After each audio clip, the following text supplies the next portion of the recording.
Med school is the best 10 years of my life. Those who do not know your mom has been living under a rock. She's not only a Syrian actress, she's an international actress. Give up on medicine or try to, build my career in medicine from scratch. As part of my desire to bring awareness to what it takes to get into medical school and how difficult it is, especially for people who went to study medicine in the US but have graduated abroad or came to the US as immigrants, I will be speaking to a very special guest today. Hello and welcome. My name is Sada Atasi. I will be a first-year medical student at Boston University this coming fall. If you haven't seen my previous video about my experience with research, please check that out. It will be linked down below. Sami was in his final year of medical school in Damascus, Syria, when the civil war in our country forced him to flee and move to the United States. Upon trying to continue his education here in the US, he unfortunately found out that he was not able to get any credentials from his university and had to repeat the whole process over again, starting from his undergraduate degree year 1 freshman. Sami, welcome. Hello, Sarah. Hi to the viewers. Sami works with my cousin in the same residency program as a second-year internal medicine resident. And when my cousin told Sami, that, I have a cousin who wants to interview you and that her mom is an actress in the Middle East. I asked him, who's the actress? And he was like, Syrian actress. Her name is Suzanne Najmuddin. ما بعرف إذا بتعرفها. قلت له, she's not only a Syrian actress, she's an international actress. Okay? Those who do not know your mom has been living under a rock for like 20-30 years.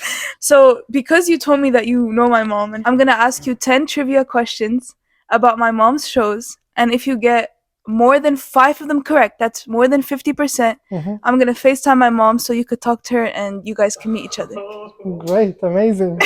I'm originally from Syria, from Aleppo, Syria. I actually moved to Damascus in 2007 to study medicine at the Syrian private university. Unfortunately, because of the civil war, I was not able to finish my education. I was in my last year in med school, 6-year program. And I ended up moving to the US, to Chicago, Illinois.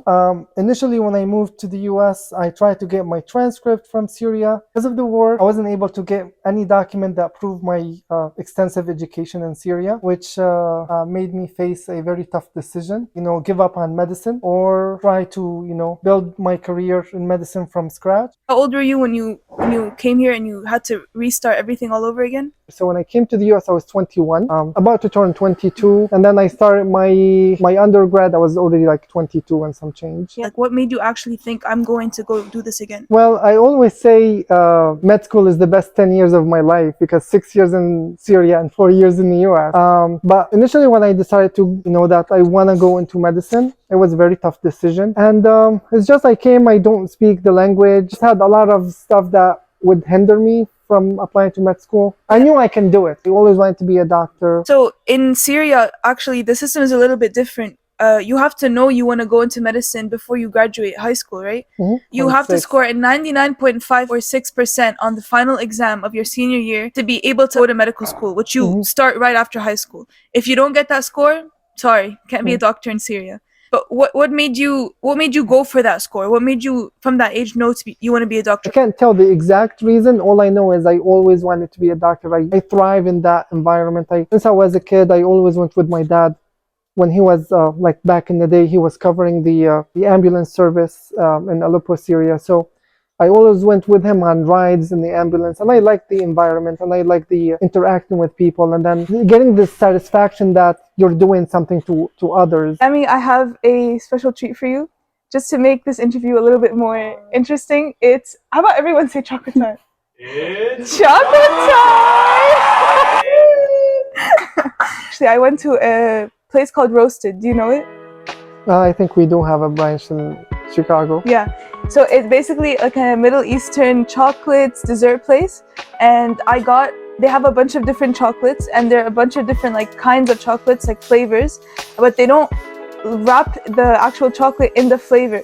So throughout the interview, I hope you like chocolate and that you have a sweet tooth. I'm going to have you try, you can have the full thing or just a bite so you don't get fatigued from chocolate of the bar. And then you're going to have to guess what the flavor is. Okay? Okay. So we're going to start with the first one. I have my chocolates. Okay. This is your first piece of chocolate.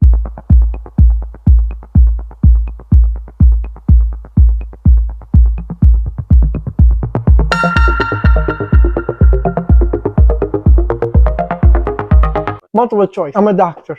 No. Let's say a patient's life was on the line. You have to choose a flavor. Well, I don't know. So obviously milk chocolate. The patient's dying, doctor. Is it Kit Kat or Twix? If I learned one thing in medicine is not to stress about situation. Always take your time and assess. Okay, nice. Oh, I like that. Okay. Really that hard? No, it's not Guys, that look, hard. don't eat that bite. Hazim, can you eat? I can. Don't I eat that can. bite. I'll have a bite. Eat, taste it. Yeah, I'll do it. Hazim, yeah.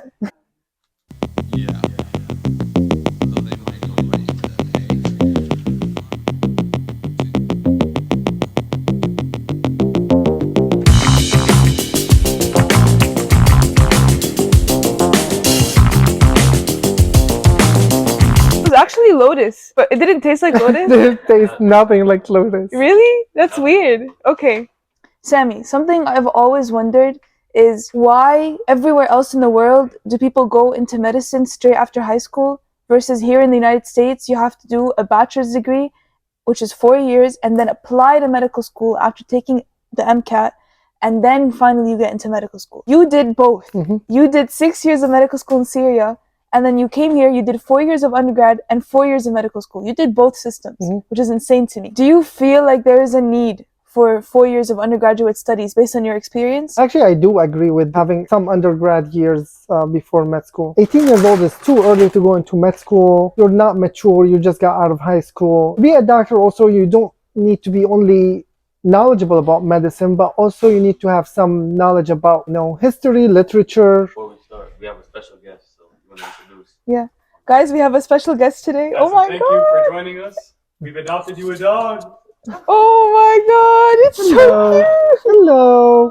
I love it's a golden retriever, right? Doggy! I love dogs. Oh my god. I wish I could give it a treat. I guess it's choco-time!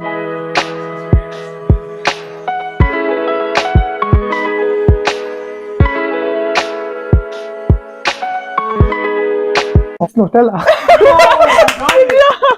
You got it. Something else I'm very interested in is you said that you didn't speak English when you moved here. I understood English from movies. I spoke broken English, wrong tenses, wrong verbs, wrong pronunciation 100%. I'm not saying like my pronunciation is better now, but No, it's really good. but yeah, most of my English I developed through watching TV, like American movies, series, shows. So initially it was hindering my confidence to actually speak and interact with people. I always had the idea of what if people think I'm stupid. That affected my confidence a lot. And I'm actually known in Chicago in the beginning to be the American boy, the American Syrian boy.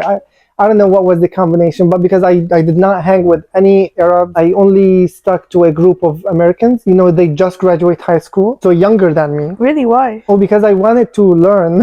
Oh, really? I wanted to learn. I wanted to immerse myself as much as I can with people who speak English, and The American culture. maybe I felt less judged, because it happened with me where I was with Arabs and I struggled with finding the words, and then they were like, "Oh, just talk Arabic," and even though that was nice of them that they gave me the option to speak in Arabic, it actually affected me badly because I start feeling like I'm being a burden on them. And then it was until one of my American friends that says, "I mean, you're doing your best to try to make us understand. It would be shame on us if we did not try to understand what you're saying." And that kind of was a game changer. From that moment, I was like, you know what? That's very true. I'm doing my absolute best. Yeah, I feel like one of the hardest things to do or intimidating things to do is to go to a new country and you don't speak the language. But when I go to Syria and I speak Arabic, people will literally say,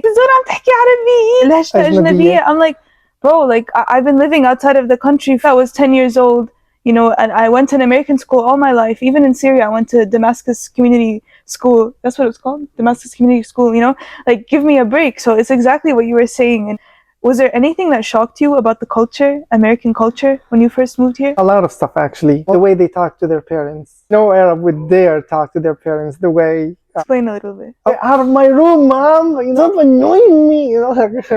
If I said that to my mom, I'm probably getting slapped a couple of times. Choco-time. It's raining chocolate. I can already tell that it's like a biscuit shape.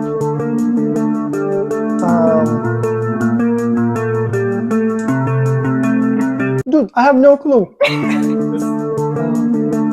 There's coconut, so I'm gonna say banana. Final guess?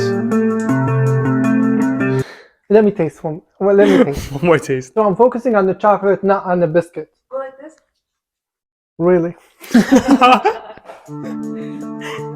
So it's not Twix, it's not Malteser. Kinder? You think it's Final guess? Yeah, I think Kinder. You got it! Yeah. Good job!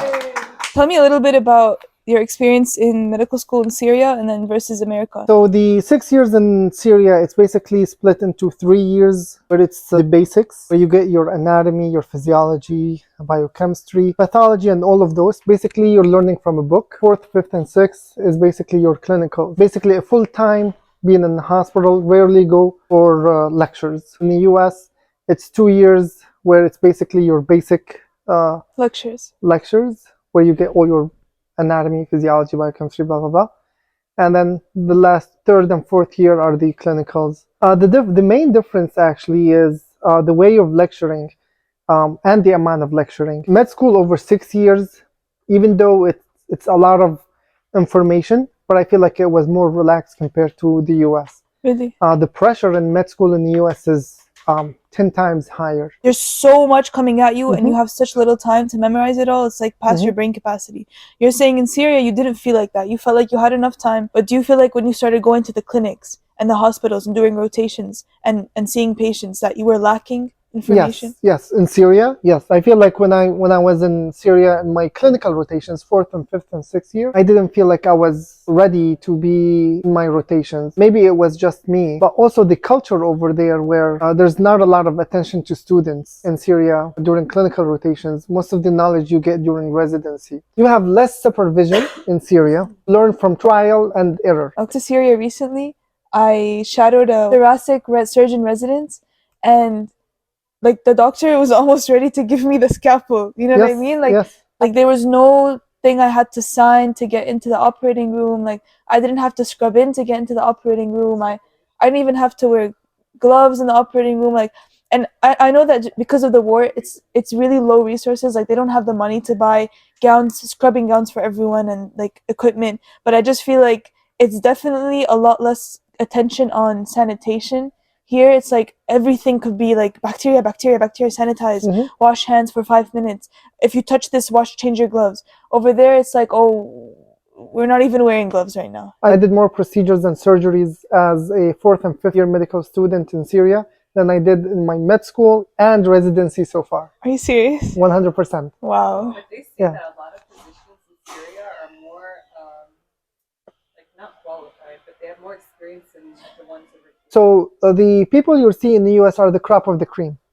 Not everyone who graduates from Syria can come to the US. Those who were able to make it, make the cut, make the USMLEs, the board exams, pass. So they have to be the super dedicated, super resilient people anyways. Yes, and the dedicated people that they came to the US, they know that it's make it or break it. Yeah. So and not everyone is it's like lucky to get in. Really high risk, high reward kind of situation. Exactly. It's hard to get a residency as an American graduate, guys. Imagine being accepted as a foreign graduate.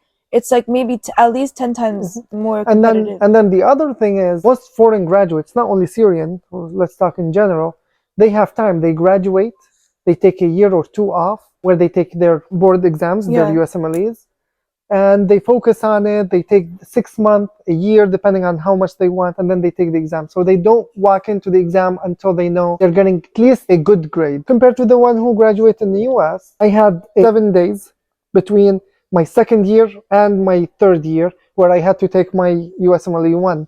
As a US graduate, you do not have time. You do not have much time. Okay. Most of your studying is during med school. Okay. So you're studying not only for your exams. Remember I said you have a weekly quiz or weekly exam. Oh, okay. I see what you mean. And then at the same time, you know that after 2 years, you barely have any time to study, focus, dedicated study for the board exam. Okay. But I know when I studied for my boards, I was studying 16 hours a day for 7 days so I can take the exam. How good did it feel to finally take the exam? Oh, it's a relief. Yeah. It's a relief.